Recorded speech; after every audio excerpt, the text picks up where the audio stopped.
सिन्धुली माडीको पश्चिमतर्फ लगभग 20 किलोमिटर दूरीमा पर्ने पञ्चकन्या ऐतिहासिक तथा धार्मिक पोखरी हो। मरिड गाउँपालिका 5 घाटामा अवस्थित पञ्चकन्या पोखरी पछिल्लो समय पर्यटकीय स्थल बनेको छ। महादेव स्थान गाविसको घाटा स्थित घना जङ्गलको बीचमा रहेको पञ्चकन्या पोखरीलाई यस क्षेत्रकै ऐतिहासिक र पुरातात्विक मानिन्छ। पञ्चकन्या पोखरी हजारौं वर्ष अगाडिदेखि निर्मल जलकुण्ड मानिन्छ। हजारौं वर्षदेखि एकै खाले जलसतह रहेको र घना जङ्गल, जङ्गली जनावर र पंक्षीहरूको दृश्यले पञ्चकन्या पोखरीको आकर्षण बढाएको छ। किम्वदन्ती अनुसार पञ्चकन्या पोखरीमा फुल्ने फूल, स्वच्छ हराभरा वातावरण, सबै प्रकारको सौन्दर्यले परिपूर्ण दृश्यले पर्यटक आकर्षित भएका छन्। पञ्चकन्या पोखरीको डिलमा रहेको पञ्चकन्या देवीलाई शुद्ध भई पूजा अर्चना गरे मागेको वर पाइने जनविश्वास रहिआएको छ। आउनुहोस्, आज हामी सँगै पौराणिक पञ्चकन्या पोखरीको दृश्यको मजा लिनुहोस्। तपाईलाई यस भिडियोमा स्वागत छ।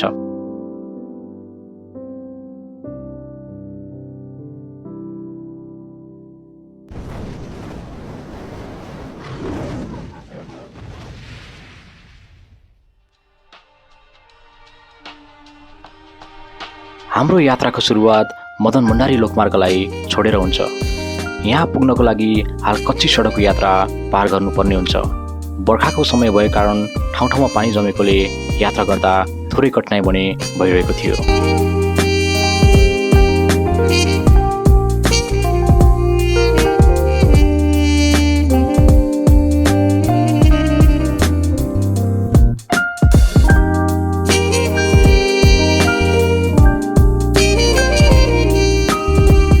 केही बेर कच्ची सडकको यात्रा पश्चात हामीले झोलुङ्गे पुल देख्छौँ। त्यस पुल हुँदै हामी मरिड खोला कटेर अर्को गाउँ निस्क्यौँ।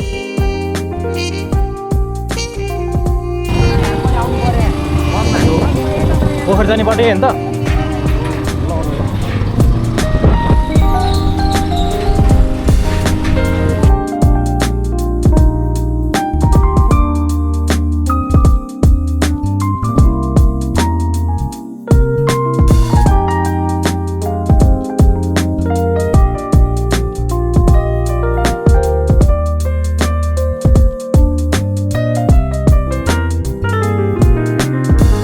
हामीले बेला बेलामा त्यहाँका स्थानीयहरूसँग त्यस ठाउँ जाने बाटोको बारेमा सोध्दै थियौँ, जसले गर्दा हामीले सोच्नु पर्दैन थियो। पोखरी आउन कति टाइम लाग्छ? 10 मिनेट लाग्छ। यता माथि हेर्नु त। ल ल धन्यवाद। यस ठाउँको दृश्य मनमोहक लाग्दै थियो। हराभरा जङ्गल, खोला र सुन्दर बस्ती। हामी यस सुन्दर बस्तीको बाटो हुँदै गन्तव्य अगाडि बढ्दै थियौँ।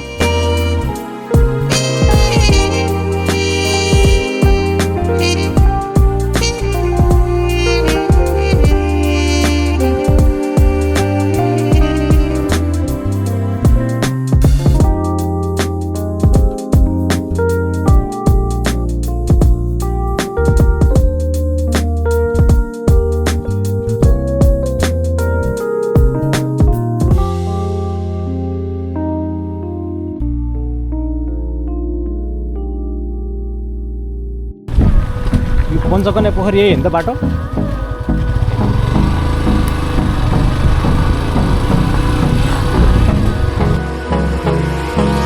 Hold me close till I get up. Time is barely on our side. I don't wanna waste what's left. The storms we chase are leading us, and love is all we'll ever trust. Yeah, no, I don't wanna waste what's left.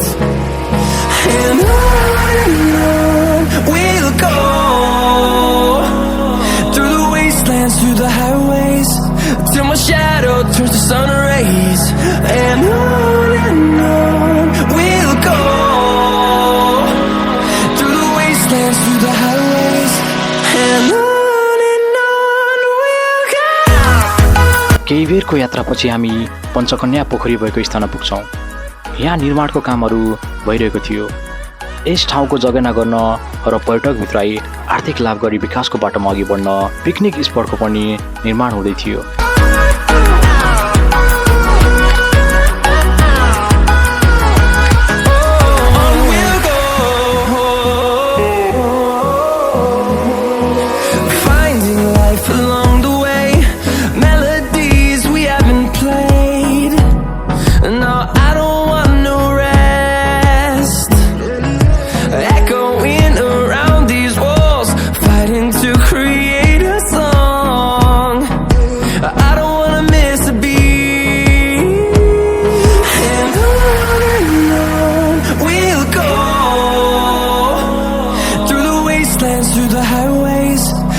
ऐतिहासिक तथा धार्मिक पोखरी सानै भए तापनि यसले प्रदान गर्ने आनन्द उत्कृष्ट छ।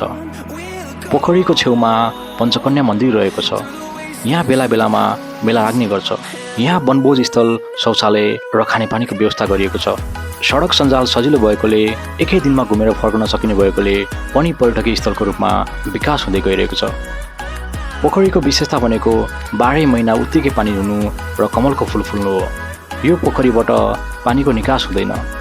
हामी केही बेर यस स्थानमा बस्छौँ र यहाँको प्राकृतिक दृश्यको आनन्द लिएर आफ्नो गन्तव्यतर्फ फर्कन्छौँ।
हजुरहरूलाई यो भिडियो कस्तो लाग्यो प्लिज कमेन्ट गर्न नभुल्नुहोला र यस्तै ट्राभल सम्बन्धी भिडियो हेर्न मन पर्छ भने मेरो च्यानललाई सब्स्क्राइब गर्नुहोला।